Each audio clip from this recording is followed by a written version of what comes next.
ഓം നമോ നാരായണായ. ഹരിപ്രിയ അസ്ട്രോവിഷൻ ചാനലിലേക്ക് എല്ലാവർക്കും സ്വാഗതം. ആദ്യമായിട്ടാണ് നമ്മുടെ വീഡിയോ കാണുന്നതെങ്കിൽ സബ്സ്ക്രൈബ് ചെയ്യുവാനും ഷെയർ ചെയ്യുവാനും മറക്കരുത്.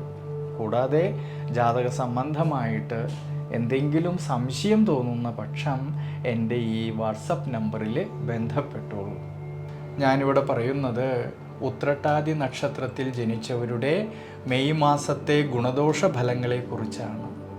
വലിപ്പ ചെറുപ്പം നോക്കാതെ എല്ലാവരോടും വളരെയധികം ആത്മബന്ധം പുലർത്തുന്നവരും രക്തബന്ധികൾക്കും കുടുംബത്തിനും കുടുംബ ബന്ധങ്ങൾക്കും ഒക്കെല്ലാം വളരെയധികം പ്രാധാന്യം കൊടുക്കുന്നവരായിട്ടുള്ള ഈ ഉത്രട്ടാതി നക്ഷത്രക്കാരുടെ ദൈനംദിന ജീവിതത്തിലാണെങ്കിൽ പല വിധത്തിലുള്ളതായ ബുദ്ധിമുട്ടുകളിലൂടെ കടന്നു പോകുമെങ്കിലും എത്ര തന്നെ കാഠിന്യമുള്ളതായിട്ടുള്ള ഒരു ജോലിയാണെങ്കിൽ പോലും സദാ പരിശ്രമശീലമുള്ളവരായതുകൊണ്ട് ഉയർച്ചയിലേക്കും അഭിവൃദ്ധിയിലേക്കും എത്തിച്ചേരുന്നവരാണ്. എന്നാലോ തൻ്റെ കൂടെ നിൽക്കുന്നവർക്ക് എന്ത് വിഷമതകൾ വന്നാൽ പോലും തൻ്റേതായിട്ടുള്ള സമയത്തെ മുഴുവനും മാറ്റിവെച്ചുകൊണ്ട് അവരെ സഹായിക്കുവാൻ താല്പര്യമുള്ളവരും കൂടിയാണ് ഈ ഉത്രട്ടാതി നക്ഷത്രക്കാർ.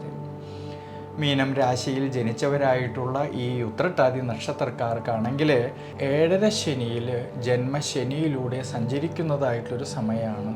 എന്നാലോ ജന്മരാശിയിൽ ഉച്ചബലത്തോടു കൂടിയിട്ട് ശുക്രൻ്റേതായ സാന്നിധ്യവും ജന്മരാശ്യാധിപൻ്റെ അനുകൂല സ്ഥിതിയും മൂലം പൊതുവേ ഈ മെയ് മാസത്തിൽ ആരോഗ്യം തൃപ്തികരമായിട്ട് കാണുന്നതായിട്ടൊരു സമയമാണ്.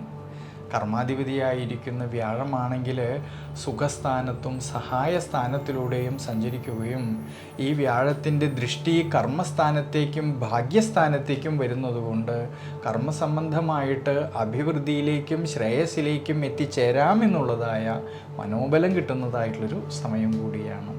അതുകൊണ്ട് ധനപരമായിട്ടുള്ള ഉയർച്ചയും അഭിവൃദ്ധിയും സാമ്പത്തികപരമായിട്ടുള്ളതായ ശ്രേയസ്സിനും സാധ്യത കാണുന്നുണ്ട് ഈ ഒരു മെയ് മാസത്തിൽ. വിദ്യാർത്ഥികൾക്കാണെങ്കിലും വളരെയധികം അനുകൂല സ്ഥിതി കാണുന്ന ഒരു മാസമാണ്.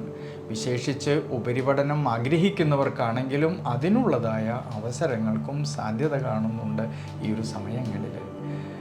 ഭാര്യാഭർത്തൃ ബന്ധങ്ങളിലാണെങ്കിലും സന്താനഭാവങ്ങളിലാണെങ്കിലും കൂടുതലായിട്ടുള്ള ആത്മബന്ധവും അതുവഴി മനസന്തോഷത്തിനും സാധ്യത കാണുന്നുണ്ട് ഈ ഒരു സമയങ്ങളിൽ.